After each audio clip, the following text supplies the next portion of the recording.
Halo, Assalamualaikum warahmatullahi wabarakatuh. Selamat malam. Oke, kita hari ini pertemuan ke-9. Nah, pertemuan ini membahas tentang model ADAS. Apa itu ADAS? Nah, ini masih masuk pada mata kuliah analisis kebijakan moneter yang saya sendiri dosen mata pengampu mata kuliah itu sendiri. Oke, model ADAS atau ada yang udah pernah dengar-dengar model ADAS itu apa? Kira-kira. Nah, jadi tuh model ADAS adalah model agregat demand dan agregat supply. Nah, ini masih sama capaian pembelajarannya itu membentuk kalian untuk bertakwa kepada Tuhan Yang Maha Esa, menjunjung tinggi nilai-nilai kemanusiaan dalam menjalankan tugas berdasarkan agama, moral, dan etika, serta menunjukkan sikap religius. Juga mampu memahami teori, fenomena terhadap berbagai permasalahan ekonomi, dan menguasai strategi kebijakan dan penerapan aplikasi ekonomi, juga mampu menerapkan eh, pemikiran logis, kritis, sistematis, dan inovatif dalam konteks pengembangan dan penerapan ilmu pengetahuan teknologi. Juga mampu menghasilkan karya-karya ilmiah di bidang ekonomi yang nantinya akan dipublikasi atau disebarluaskan. Oke, sedikit mereview pertemuan 7. Kita sudah melewati pertemuan 8 ya kan. Dan dalam pertemuan 7 itu membahas tentang model ISLM. ISLM. Nah, apa ISLM? Masih ingat nggak? Jadi di sini model ISLM itu memberikan fondasi katanya untuk analitik yang solid untuk memahami keseimbangan makroekonomi secara simultan di pasar barang dan pasar uang. Terus si model ELS itu juga adalah kunci prediksi kebijakan di mana dengan adanya pergeseran kurva IS dan LM adalah kunci untuk memprediksi dampak daripada kebijakan fiskal dan moneter terhadap output dan suku bunga secara tepat. Nah, bagaimana dengan relevansinya? Jadi, walaupun nilai memiliki keterbatasan pada si model ISLM ini tetap menjadi alat alat pedagogis dan analitis yang tak tergantikan dalam studi makroekonomi modern dan pengambilan kebijakan ekonomi. Nah, bagaimana dengan memahami model ADAS itu sendiri? Nah, jadi kunci analisis ekonomi makro Indonesia. Nah, jadi model ADAS itu dia di sini nanti kita akan membahas tentang bagaimana model ADS itu untuk memahami interaksi permintaan penawaran agregat dalam perekonomian Indonesia. Nah, itu ada beberapa teori dasarnya nanti yang akan diaplikasikan pada kebijakan yang lainnya. Nah, terus mengapa model ADS itu penting? Kenapa? Nah, model ADS itu adalah alat fundamental dalam ekonomi makro yang menggambarkan interaksi antara permintaan agregat dan penawaran agregat dalam suatu perekonomian. Nah, dengan adanya model ini, itu dapat menganalisis penyebab utama fluktuasi ekonomi, mulai dari inflasinya, penganggurannya, hingga dinamika pertumbuhan eh, ekonomi atau PDB-nya. Nah, jadi kalau Indonesia itu sendiri adalah salah satu ekonomi terbesar di Asia Tenggara, nah sehingga model ADS ini menjadi landasan daripada perumusan kebijakan fiskal dan moneter yang tepat sasaran, responsif, dan berkelanjutan. Lalu bagaimana dengan fondasi model ADAS? Nah, jadi sebelum menganalisis dinamika perekonomian itu perlu juga kita memahami dua komponen utama yang membentuk daripada model ADAS. Nah, jadi kedua kurva ini pada kurva permintaan agregat dan penawaran agregat itu bersama-sama menentukan keseimbangan tingkat harga dan output dalam perekonomian. Jadi, permintaan si agregat demand itu adalah total permintaan seluruh barang dan jasa dalam perekonomian pada berbagai tingkat harga, yaitu mencakup konsumsi rumah tangga, investasi, belanja pemerintah, dan ekspor itu. Lalu dari segi penawaran agregat. Nah, itu dilihat juga dari total produksi barang dan jasa yang siap untuk ditawarkan oleh produsen pada berbagai tingkat harga yang dibedakan antara jangka pendek atau SRAS Maksudnya SRAS itu adalah short run aggregate supply, dan jangka panjang yaitu adalah LRAS atau long run aggregate supply. Nah, jadi ini sedikit permintaan agregat demand itu apa sih gitu ya kan. Jadi ada formulanya AD itu sama dengan konsumsi ditambah investasi ditambah pengeluaran pemerintah ditambah net ekspor atau ekspor neto, di mana ekspor dikurang sama dengan impor.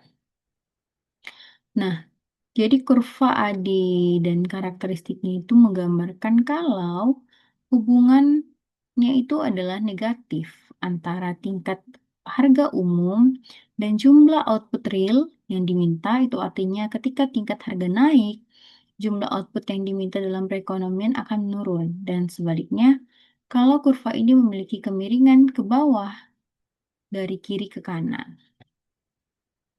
Nah, lalu mengapa kurva AD itu menurun? Nah, jadi ada 3 mekanisme utama yang menjelaskan mengapa kurva agregat itu memiliki kemiringan negatif terhadap tingkat harga. Kenapa? Nah, jadi adanya efek kekayaan atau wealth effect.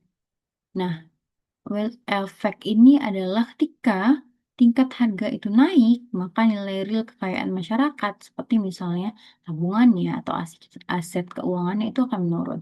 Nah, lalu hal ini menyebabkan konsumsinya itu berkurang, sehingga permintaan agregatnya itu juga turun. Nah, lalu efek dari suku bunga atau interest rate effect. Nah, ini juga dia kenaikan harga untuk meningkatkan permintaan uang untuk transaksi. Ini juga mendorong suku bunga naik, yang pada gilirannya itu akan menurunkan investasi dan belanja konsumsi yang berbasis kredit. Lalu bagaimana dengan efek nilai tukarnya atau exchange rate effect? Lalu harga domestik yang lebih tinggi itu membuat produk ekspor Indonesia menjadi lebih mahal di pasar internasional. Jadi sekaligus mendorong impor lebih murah, sehingga ekspor neto itu mengalami penurunan. Nah, lalu apa itu penawaran agregat? Nah, jadi penawaran agregat itu adalah total barang dan jasa yang siap diproduksi dan dijual oleh seluruh perusahaan dalam suatu perekonomian pada berbagai tingkat harga, di mana model AS itu sendiri membedakan antara dua perspektif waktu yang sangat berbeda karakteristiknya. Nah, agregat supply itu pada jangka pendek itu mencerminkan kondisi ketika harga outputnya itu dapat berubah, namun harga inputnya itu terutama misalnya upahnya itu masih relatif kaku atau belum menyesuaikan sepenuhnya dengan perubahan kondisi ekonomi. Nah, kalau dari agregat supply jangka pendeknya, itu dilihat bagaimana cermin daripada output potensialnya itu penuh ke perekonomian ketika semua harga, termasuk misalnya harga upah dan biaya input itu menyesuaikan sepenuhnya. Nah, output yang ditentukan juga itu oleh kapasitas produksi yang nyata. Nah, kalau kurva penawaran agregat jangka pendek atau SRAS, nah karakteristiknya itu dilihat dari kurva SRAS-nya itu miring, eee, punya kemiringan yang positif. Artinya, hubungan antara tingkat harga umum dan jumlah output real yang ditawarkan adalah searah. Ketika misalnya harga barang dan jasa itu naik, maka produsen itu akan termotivasi untuk meningkatkan produksi demi meraih keuntungan yang lebih besar. Nah, lalu bagaimana dengan kekakuan upah dalam jangka pendeknya itu? Itu juga menjadi kunci, eee walaupun meskipun harga output itu meningkat, biaya tenaga kerja itu, belum naik, sehingga margin daripada keuntungan perusahaan itu untuk sementara waktu akan meningkat dan mendorong ekspansi produksi. Lalu faktor kemiringan positif. Nah, faktor kemiringan positif ini adalah upah nominal itu bersifat kaku atau sticky wicks. Nah, sticky wicks ini dilihat dari jangka pendeknya. Nah, lalu kontrak jangka panjangnya itu mengikat harga inputnya. Jadi, kenaikan harga output itu meningkatkan profitabilitas sementara, dan produsen itu juga merespon dengan menambah jam kerja dan kapasitasnya. Lalu bagaimana dengan keseimbangan agregat demand dan agregat supply? Jadi di antara agregat demand dan agregat supply itu punya titik keseimbangan. Nah, titik keseimbangan ini dicapai pada saat titik perpotongan antara kurva agregat demand dan agregat supply. Di titik ini secara simultan itu menentukan tingkat harga umum, keseimbangan, dan tingkat output real keseimbangan dalam suatu perekonomian. Nah, jadi keseimbangan jangka pendek itu terjadi ketika titik perpotongan antara agregat demand dan eh, apa jangka pendeknya si agregat supply. Nah, apabila misalnya output real dapat berada di atas atau di bawah output potensial, itu yang akan menciptakan output gap yang mendorong penyesuaian lebih lanjut.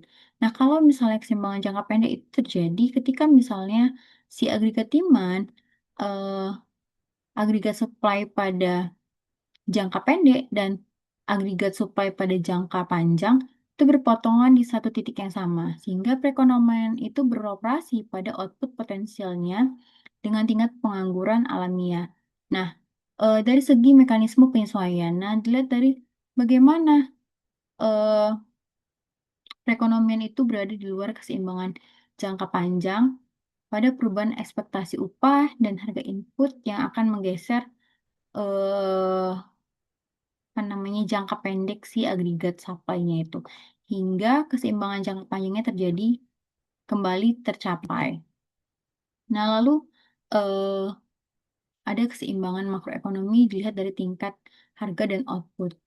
Nah, di sini ada kurva Elras, ada apa namanya keseimbangan ya kan dilihat dari diagram ini kan sedikit diagram di mana diagram itu menggambarkan keseimbangan makroekonomi yang ideal di mana ketiga kurva antara si agregat demand, terus short run-nya, jangka pendeknya si agregat supply, dan jangka panjangnya agregat supply itu berpotongan pada satu titik. Sehingga kondisi ini akan menandakan perekonomian berada pada tingkat output potensial dengan tingkat harga yang stabil.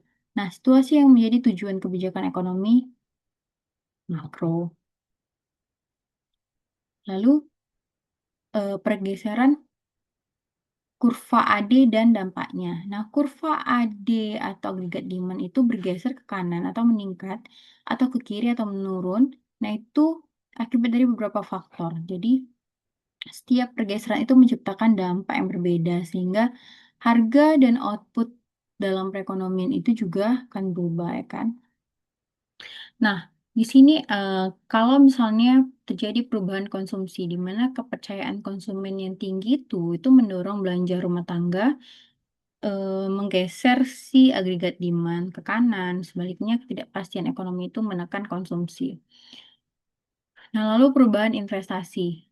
Perubahan investasi pada suku bunga yang rendah dan ekspektasi bisnis yang positif itu mendorong investasi swasta, terus meningkatkan agregat demand, di mana kenaikan suku bunga itu memiliki efek yang sebaliknya. Nah, pada kebijakan fiskalnya, peningkatan pengeluaran pemerintah atau pemotongan pajak itu secara langsung meningkatkan komponen si agregat demand dan mendorong si kurva itu ke arah kanan. Nah, kalau dari ekspor netonya, pelemahan daripada si nilai tukar itu sendiri itu membuat ekspornya lebih kompetitif dan impornya itu lebih mahal, sehingga akan meningkatkan si eh, net ekspornya yang menggeser daripada agregat demand itu ke kanan. Jadi ada studi kasus di Indonesia tentang kebijakan fiskal yang menggeserkan agregat demand. Nah, di mana kebijakan fiskal ini kan salah satu instrumen ya pemerintah Indonesia dalam menggerakkan perekonomian melalui kurva agregat demand. Nah, jadi bagaimana dari ekspansi fiskal itunya sendiri yang menggeser agregat demand itu ke kanan. Nah, jadi kalau misalnya terjadi kenaikan pengeluaran dari pemerintah, misalnya melalui program infrastruktur atau bansos atau subsidi. Nah, itu secara langsung memang meningkatkan komponen agregat demand. Nah, jadi kalau dalam jangka pendeknya itu akan mendorong output real dan meningkatkan tekanan harga naik pada eh, moderat. Nah, lalu bagaimana dengan kenaikan pajaknya? Kenaikan pajaknya itu akan menggeser si kurva agregat demand itu ke kiri. Nah, kalau peningkatan tarif pajak itu menghasilkan PPN untuk mengurangi pendapatan disposable, berarti rumah tangga dan margin keuntungan bisnis itu menekan konsumsi dan investasi sehingga kurva si agregat demand itu bergeser ke kiri dari outputnya itu harga itu akan cenderung turun. Nah, lalu bagaimana dengan pergeseran kurva agregat supply? Nah, eh, kalau kurva Sotrang agregat supply itu sensitif terhadap perubahan biaya produksi dan ekspektasi, sehingga akan adanya pergeseran memiliki implikasi langsung terhadap inflasi dan output daripada perekonomian, mulai dari perubahan harga input. Nah, perubahan harga input itu akan menentukan kenaikan harga upah minimum. Nah, biasanya lonjakan harga minyak dunia juga atau kenaikan harga bahan baku yang meningkatkan biaya produksi sehingga akan menggeser si jangka pendeknya agregat supply itu ke kiri dan akan menekan output sambil mendorong harga naik atau stagflasi. Dan perubahan si ekspektasi inflasi itu terjadi jika pekerja dan produsen itu mengantisipasi inflasi yang lebih tinggi, sehingga mereka akan menuntut upah yang lebih tinggi dan menetapkan harga yang lebih tinggi juga. Lalu yang pada akhirnya itu juga akan menggeser si jangka pendek dari agregat supply itu ke kiri. Nah, ada sedikit namanya kejutan pasok atau supply shock. Nah, itu juga biasanya terjadi apabila terjadinya bencana alam, misalnya itu banjir, gempa bumi. Nah, itu biasanya dia mengganggu produksi dan infrastruktur. Seperti itu. Nah, itu apa namanya akan menggeser si eh, kurva jangka pendek di si agregat demand itu ke kanan yang akan meningkatkan outputnya pada setiap tingkat harga. Nah, lalu ada analisis fluktuasi ekonomi di Indonesia dan untuk melihat bagaimana terjadinya stagflasi. Nah, jadi kalau misalnya adanya kenaikan harga komoditas global, seperti misalnya lonjakan harga minyak dan pangan, itu meningkatkan biaya produksi domestik di Indonesia secara signifikan ya. Dan kurva itu akan menggeser si kurva Stras tadi ke kiri dengan output realnya itu menurun dan tingkat harganya itu naik. Lalu akan menciptakan kondisi stagflasi namanya yang sulit ditangani dengan satu instrumen kebijakan saja. Nah, lalu kalau dari segi pertumbuhan jangka panjangnya, si pergeseran eh, LRAS. Nah, itu dilihat dari bagaimana peningkatan investasi dalam teknologi pendidikan, infrastruktur, terus itu terjadi misalnya bertahap-tahap menggeser kurva si LRAS tadi dari sisi kanan. Nah, itu dilihat dari ekspansi kapasitas output potensial Indonesianya. Nah, biasanya ini juga merupakan jalur pertumbuhan ekonomi yang berkelanjutan yang tidak mengorbankan stabilitas harga atau misalnya ini tuh kayak inti daripada strategi pembangunan jangka panjangnya. Ini kira-kira dampak goncangan pasokan kalau misalnya terjadi stagflasi. Jadi dari diagram ini juga dapat dilihat bahwa goncangan pasokannya itu negatif pada perekonomian. Nah, kalau misalnya sih rasa bergeser ke kiri, keseimbangannya itu akan bergerak ke titik baru dengan harga yang lebih tinggi dan output yang lebih rendah.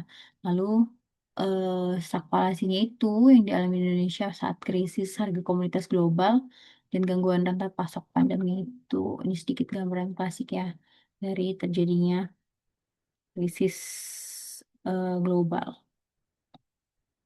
Oke, di sini ada namanya model DSGE. Nah, model DSGE itu adalah Dynamic Stochastic General Equilibrium. Nah, itu biasanya model ini digunakan untuk model pengembangan daripada kerangka si ADAS yang mampu menangkap dinamika ekonomi secara lebih komprehensif dan realistis.